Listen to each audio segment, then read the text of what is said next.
बच्चों नमस्कार। और ठीक हो भाई? पढ़ाई ठीक चल रही है? चलो बढ़िया है। और कोरोना में बच के रहें भैया, भीड़ से। भीड़ में नहीं निकलेंगे आप, गली मोहल्ला में इकट्ठे नहीं होंगे आप। और ऐसा ना करें कहीं गली मोहल्ला में कोई टीचर ट्यूशन पढ़ाता हो और वहाँ ट्यूशन पढ़ने जाते हो। ठीक है भैया? तो भीड़ में आप कहीं भी ट्यूशन नहीं पढ़ेंगे और घर अपने मोबाइल से ऑनलाइन क्लास देखेंगे। ठीक है भैया? तो बच्चों आज हमारा नया टॉपिक है रासायनिक अभिक्रियाएं। और रासायनिक अभिक्रिया में हम पहली अभिक्रिया पढ़ने वाले हैं संयोजन अभिक्रिया। संयोजन अभिक्रिया को बच्चों हम कई नामों से जान सकते हैं। संयोजन अभिक्रिया है, समयुग्मन अभिक्रिया है, योगशील अभिक्रिया है या योगात्मक अभिक्रिया। ठीक है भैया? तो ये अभिक्रिया जो है नाम से मालूम पड़ रहा समयुग्मन, यानी इसमें क्या हो रहा है, पदार्थों का संयोग हो रहा है। ठीक है? योगशील, योग माने जोड़ होता है और योगात्मक माने भी जुड़ना। तो इस अभिक्रिया में क्या होता है बच्चों, इस अभिक्रिया में दो या दो से अधिक पदार्थ होते हैं। क्रियाकारक जो होते हैं ना, क्रियाकारक जो होते हैं, क्रियाकारक जो होते हैं ये दो या दो से अधिक होंगे। दो या दो से अधिक, दो या दो से अधिक क्रियाकारक होंगे और मिलकर के एकल उत्पाद बनाते हैं। इसमें उत्पाद कितना बनता है? एक बनता है। यानी क्रियाकारक जो हैं वो दो और दो से क्या हैं, अधिक हैं, और वे जुड़ते हैं, मिलकर के क्या बनाते हैं, एकल उत्पाद बनाते हैं। वह अभिक्रिया क्या कहलाते बच्चों? संयोजन अभिक्रिया। यानी ऐसी रासायनिक अभिक्रिया जिसमें दो या दो से अधिक क्रियाकारक मिलकर के एकल उत्पाद बनाते हैं, उसे क्या कहेंगे? संयोजन अभिक्रिया। जैसे माना कि दो पदार्थ हैं ए और बी, दोनों मिलकर के क्या बनाएंगे बच्चों? एक उत्पाद बना देंगे ए बी। या इसको अपन ऐसे दर्शा सकते हैं A plus B plus C, क्या बना? A B C. यानी यहां पर पदार्थ दो हैं, उत्पाद एक बन रहा है। पदार्थ तीन हैं, उत्पाद क्या बनना है? एक। ठीक है? यानी पदार्थ दो या दो से ज्यादा होंगे क्रियाकारक पदार्थ, और उत्पाद क्या बनेगा? एक बनेगा। ठीक है? तो इस तरह से क्रियाकारक योग करते हैं, जुड़ते हैं और जुड़ करके एक उत्पाद बनाते हैं। वह अभिक्रिया क्या होते हैं बच्चों? संयोजन अभिक्रिया। ठीक है? उदाहरण के लिए देखेंगे,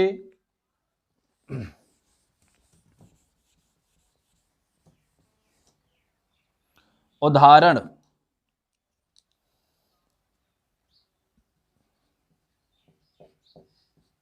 जैसे आपने पहले पढ़ा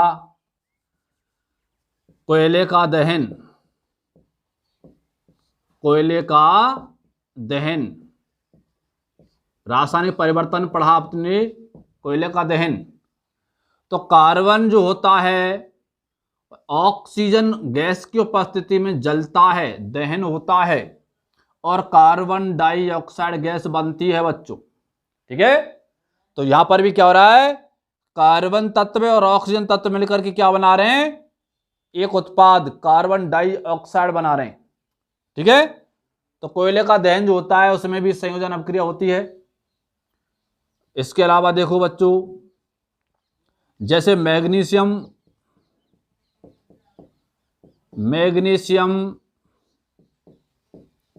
फीते का दहन।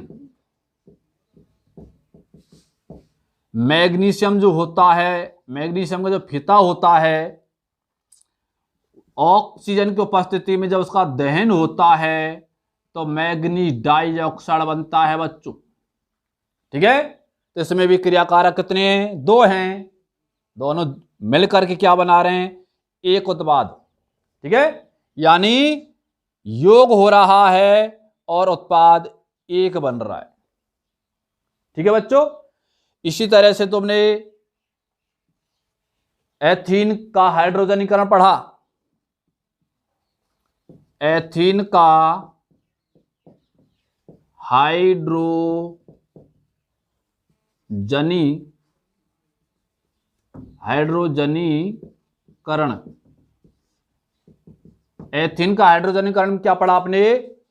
जो एथीन था C2H4, इसमें हाइड्रोजन जुड़ा, निकल उत्प्रेरक उपस्थिति थी ना, निकल उत्प्रेरक था।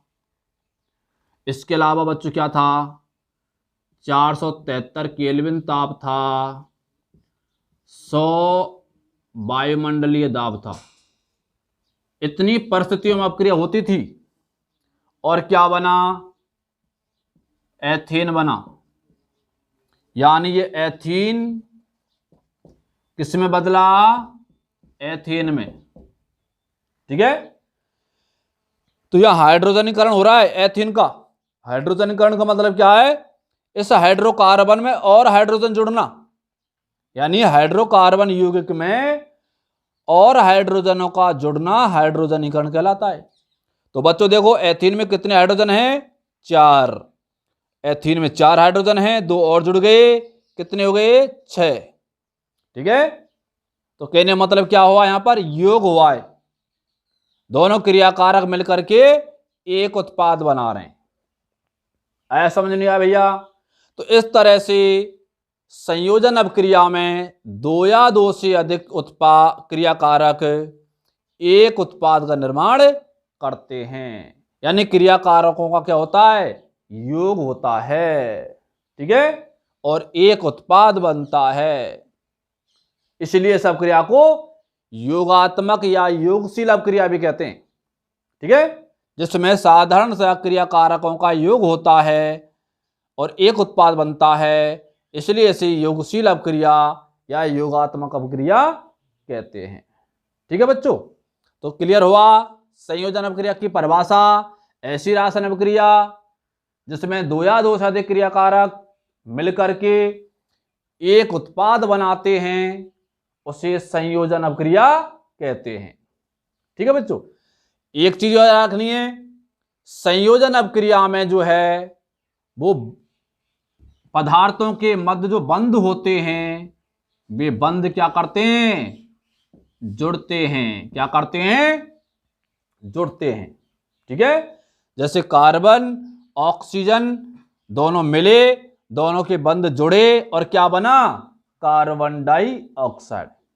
ठीक है, तो इस तरह से हमारे क्या हुई भैया? संयोजन अभिक्रिया।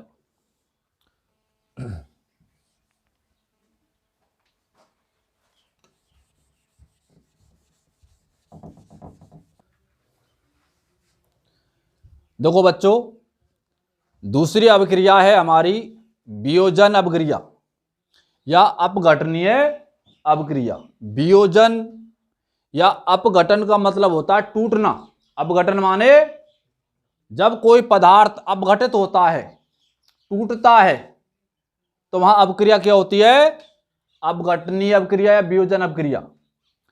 इस अभिक्रिया में क्या होता है? यानी ऐसी रासायनिक अभिक्रिया जिसमें एकल क्रियाकारक होता है। बच्चों, क्रियाकारक कितना होता है? एक। एकल क्रियाकारक जो है वो टूटता है, यानी टूटकर 2 या 2 से अधिक उत्पाद बनाता है। क्या बनाता है? 2 या 2 से अधिक उत्पाद। यानी एकल क्रियाकारक जो होता है वो टूटता है और टूट करके 2 या 2 से अधिक क्या बनाता है? उत्पाद। ठीक है बच्चों, यानी इसमें क्रियाकारक पदार्थ का क्या होता है? अपघटन होता है। ठीक है बच्चों, जैसे सामान्य रूप से देखने, जैसे मानो ये पदार्थ है AB, एक है, ये टूटेगा A+B में। या एक पदार्थ है ABC, ये टूटेगा A, B और C में। ठीक है, तो यह एकल क्रियाकारक है बच्चों, और ये टूट रहा है छोटे छोटे पदार्थ या अणुओं में। ठीक है, इस तरह से वियोजन अपक्रिया जो है वो संयोजन के क्या है, विपरीत है। संयोजन में जहां योग हो रहा था, यहां क्या हो रहा है, अपघटन। ठीक है बच्चों, तो ऐसी रासायन अपक्रिया जिसमें एकल क्रियाकारक टूट करके दो या दो से अधिक उत्पाद बनाता है, उसे क्या कहते हैं, वियोजन अपक्रिया या अपघटन अपक्रिया। लेकिन बच्चों आप एक ध्यान दो, कोई भी पदार्थ बिना कारण के टूटता है क्या, है? नहीं टूटता। यानी कोई भी पदार्थ जब अपघटित होता है, या तो वो ऊष्मा से अपघटित होता है, ऊष्मा पाकर के अपघटित होता है, ठीक है, या फिर वो विद्युत धारा अगर हम उस विलयन में प्रवाहित करेंगे तो भी उसका विद्युत अपघटन हो सकता है, और या फिर प्रकाश के द्वारा भी कोई पदार्थ टूट सकता है। तो कोई भी एकल पदार्थ, कोई भी पदार्थ होता है वो ऊष्मा से या विद्युत से या प्रकाश से ही टूटता है। ठीक है, इन कारणों से ही टूटता है। इन कारणों की वजह से जो आपकी वियोजन अपक्रिया है, अपघटन अपक्रिया है, उसके भी कई प्रकार हैं। तो आप देखेंगे वियोजन या अपघटनीय अपक्रिया के प्रकार। ठीक है बच्चों,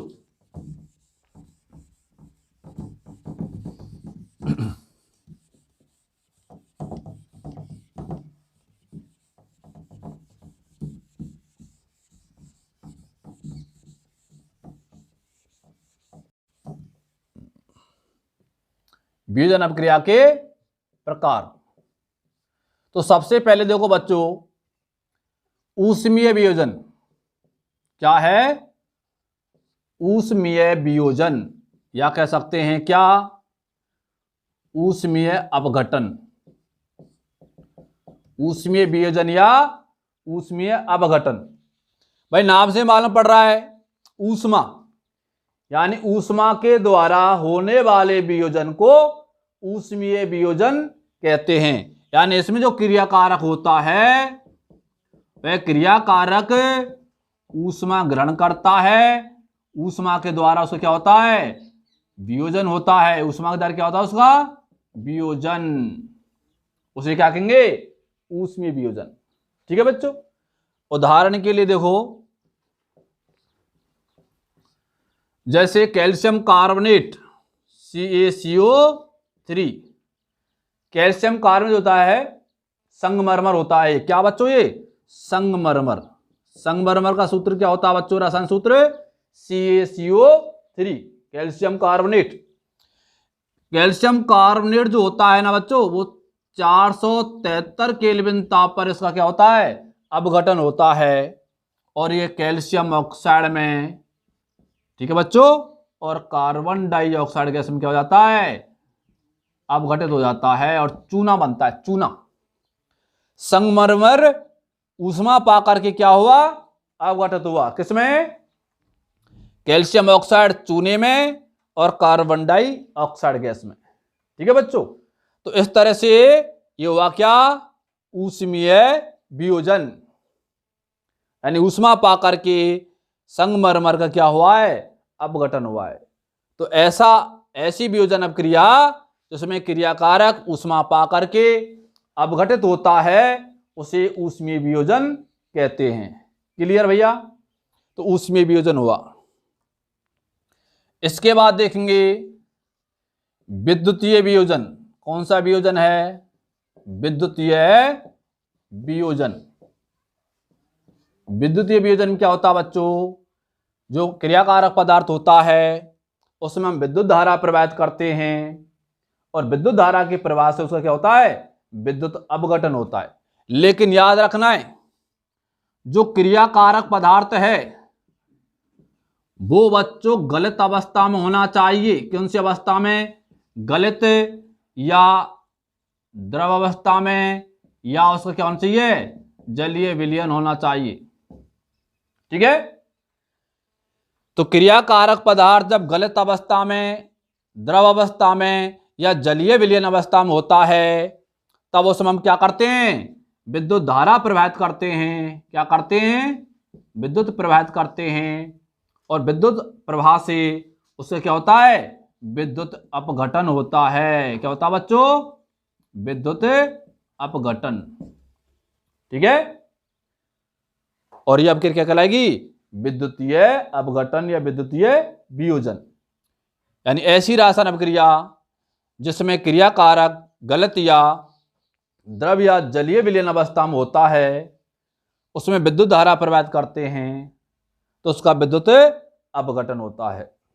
उससे हम क्या कहेंगे, विद्युतीय अपघटन। सीधी भाषा हम कह सकते हैं विद्युत द्वारा होने वाले वियोजन को विद्युतीय वियोजन कहते हैं। ठीक है, लेकिन बच्चों याद रखना है, जिस क्रियाकारक का विद्युत अपघटन हो रहा है वो गलत या द्रव अवस्था में तो है ही है, लेकिन बच्चों वो आयनिक प्रकृति का होगा। कैसा प्रकृति होगा, वो विलयन आयनिक प्रकृति का होगा या आयनिक प्रवृत्ति का होगा, वो आयनिक विलयन होगा। ठीक है बच्चों, उदाहरण के लिए देखो, उदाहरण देखते हैं, जैसे जल। क्या बच्चों, जल का विद्युत वियोजन, जल का विद्युत अपघटन कैसे होता है। देखो यह है जल, H2O जल है बच्चों। ये इसमें हमने क्या प्रवाहित की, विद्युत धारा। किसमें टूट गया ये, हाइड्रोजन में और ऑक्सीजन में टूट जाता है। अगर हम जल में विद्युत धारा प्रवाहित करते हैं तो जल दो अणुओं में टूट जाता है, हाइड्रोजन पर और ऑक्सीजन में। ठीक है बच्चों, हाइड्रोजन एक धनायन तत्व है और ऑक्सीजन क्या है, ऋणायन तत्व। हाइड्रोजन धनायन तत्व है, वो कैथोड पर प्राप्त होता है। किस पर, कैथोड जो ऋणाग्र होता है, और ऑक्सीजन कहां प्राप्त होता है बच्चों, एनोड पर जो धनाग्र होता है। ठीक है भाई, अगर किसी विलयन में विद्युत धारा प्राप्त करते हैं ना तो उसमें दो इलेक्ट्रोड होते हैं, होते नहीं होते। जैसे हमने पढ़ा पहले, ये आपका क्या है, विद्युत सेल है। क्या है ये, विद्युत सेल। और ये विद्युत सेल में क्या भर दिया आपने, माना कि जल भर दिया। ठीक है बच्चों, इसमें आपने क्या लगा दिए, दो इलेक्ट्रोड लगा दिए, लगा दिए। अब हमने क्या ली, माना बैटरी ली, प्लस माइनस ये बैटरी है, इसको हमने जोड़ दिया। ठीक है बच्चों, हमने कुंजी से क्या किया, धारा प्रवाहित की। तो जो प्लस जोड़ रहा है ये कौन सी क्षण है, एनोड है, प्लस वाली इलेक्ट्रोड है। और जिससे बैटरी का माइनस जुड़ रहा है वो कौन है, कैथोड है। पढ़ा कि नहीं पढ़ा आपने। ठीक है बच्चों, तो जैसे विद्युत धारा प्रवाहित होती है इस जल में, तो जल का अपघटन होगा। और अपघटन से बच्चों ध्यान से देखो, ये जो हाइड्रोजन अणु है वो कैथोड पर जाएगा, इस जगह पर आएगा, ये कैथोड पर एकत्रित हो जाएगा। और जो ऑक्सीजन है जो ऋणाग्र है वो धनाग्र पर आ जाएगा। इस तरह से बच्चों जल का जब विद्युत अपघटन होता है तो हाइड्रोजन कैथोड पर जमा होता है और ऑक्सीजन एनोड पर। क्लियर। तो इस तरह से बच्चों ये क्या हुआ, जल का विद्युतीय वियोजन। ठीक है बच्चों, इसी तरह से बच्चों दूसरा उदाहरण देखेंगे। जैसे माना आपने लिया नमक का जलीय विलयन। किसका, नमक का जलीय विलयन, यानी सोडियम जो क्लोराइड होता है, नमक होता है, सोडियम क्लोराइड का भी विद्युत वियोजन करना है। तो NaCl जो है 2NaCl क्या प्रवाहित किया आपने, विद्युत प्रवाहित की। किसमें टूटा ये, सोडियम में और क्लोरीन में। ठीक है बच्चों, यहां पर सोडियम कौन है, धनायन, क्लोरीन कौन है, ऋणायन। विद्युत अपघटन होगा, होगा कि नहीं होगा भैया, होगा। तो बताओ सोडियम को किस इलेक्ट्रोड पर जमा होगा, बताओ। सोडियम जो धनायन है वो कैथोड ऋणायन पर जमा होगा बच्चों, सोडियम धनायन। और क्लोरीन जो ऋणायन है तो किस पे जमा होगा, एनोड पर। याद रखना है, जो धनावेश तत्व होता है वो ऋणावेशित कैथोड पर जमा होता है, और जो ऋणावेश तत्व होता है बच्चों वो धनावेश एनोड पर जमा होता है। ठीक है, क्योंकि माइनस प्लस जो होता है वो माइनस की ओर आकर्षित होता है और माइनस प्लस की ओर आकर्षित होता है, क्योंकि असमान आवेशों में क्या होता है, आकर्षण होता है बच्चों।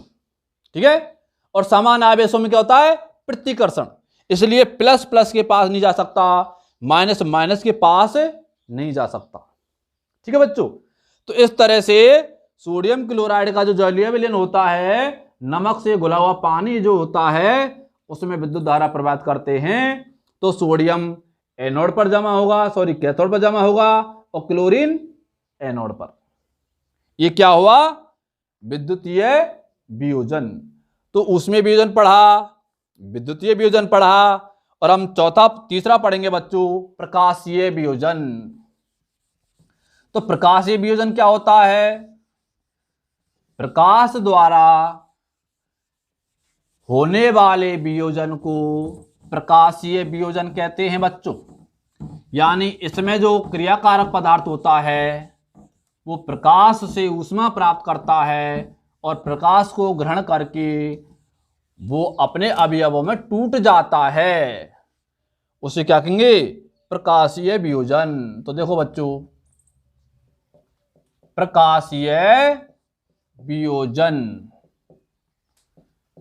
ठीक है बच्चों, यानी कोई भी क्रियाकारक पदार्थ क्या प्राप्त करेगा, प्रकाश ग्रहण करेगा और प्रकाश ग्रहण करके वो अपने अवयवों में टूट जाएगा। तो प्रकाश द्वारा होने वाले वियोजन को प्रकाशीय वियोजन कहते हैं। तो प्रकाशीय वियोजन का उदाहरण देखो बच्चों, नंबर 1 उदाहरण देखेंगे, जैसे hydrogen bromide 2HBr, hydrogen bromide, अगर इसको हम प्रकाश में रखें, किस में रखें, प्रकाश में, तो ये प्रकाश द्वारा हाइड्रोजन में और ब्रोमाइड में क्या हो जाता है, टूट जाता है। तो प्रकाश द्वारा वियोजन हुआ इसका। इसी तरह से बच्चों दूसरा उदाहरण देखेंगे, जैसे silver bromide 2AgBr, silver bromide, ये भी प्रकाश की उपस्थिति में क्या हो जाएगा, अपघटित हो जाएगा, किसमें, सिल्वर में, चांदी में और ब्रोमीन में। ठीक है बच्चों, ये दोनों पदार्थ हाइड्रोजन ब्रोमाइड हाइड्रोजन में और ब्रोमीन में टूटा, इसी तरह से सिल्वर ब्रोमाइड भी दो तत्वों में टूटा है, किसकी उपस्थिति में, प्रकाश की उपस्थिति में। ठीक है बच्चों, तो इसे क्या कहेंगे, प्रकाशीय वियोजन। ऐसा समझ में। तो बच्चों याद रखना है, वियोजन अपक्रिया क्या होती है, जब कोई एकल क्रियाकारक दो या दो से अधिक अणुओं में टूटता है तो उसे वियोजन अपक्रिया या अपघटन अपक्रिया कहते हैं। ठीक है बच्चों, वियोजन जो होता है, पदार्थ का जो टूटना होता है वो ऊष्मा से, विद्युत से और प्रकाश से अपघटन होता है। ऊष्मा के द्वारा होने वाले वियोजन को ऊष्मीय वियोजन कहते हैं, विद्युत द्वारा होने वाले वियोजन को विद्युतीय वियोजन कहते हैं, और प्रकाश द्वारा होने वाले वियोजन को प्रकाशीय वियोजन कहते हैं। ठीक है बच्चों, एक चीज और याद रखनी है बच्चों, इसमें संयोजन अपक्रिया जो पढ़ी, संयोजन अपक्रिया में क्या हो रहा था, पदार्थों के मध्य बंध जुड़ रहे थे, क्या हो रहे थे, मध्य बंध जुड़ रहे थे। जबकि इसमें क्या हो रहा है, जैसे ए, बी और सी पदार्थ है, ये ए में प्लस बी में और सी में क्या कर रहा है, टूट रहा है। ठीक है, तो बताओ बच्चों इसमें क्या हो रहा है, इसमें जो क्रियाकारक पदार्थ हैं उनके मध्य बंध जो होते हैं वो क्या करते हैं, टूटते हैं। ठीक है बच्चों, तो वियोजन अपक्रिया में पदार्थों के मध्य बंध क्या करते हैं, टूटते हैं। जहां संयोजन में क्या हो रहा था, संयोजन में पदार्थों के मध्य जो बंध थे वे क्या कर रहे थे, जुड़ रहे थे, और वियोजन में बंध टूटते हैं। ठीक है बच्चों, तो ये हुई आपकी वियोजन अपक्रिया। और कल आपके लिए नई अपक्रिया लेकर आएंगे। जब तक आप इसको याद करेंगे, नोट्स बनाएंगे और पढ़ेंगे, धन्यवाद।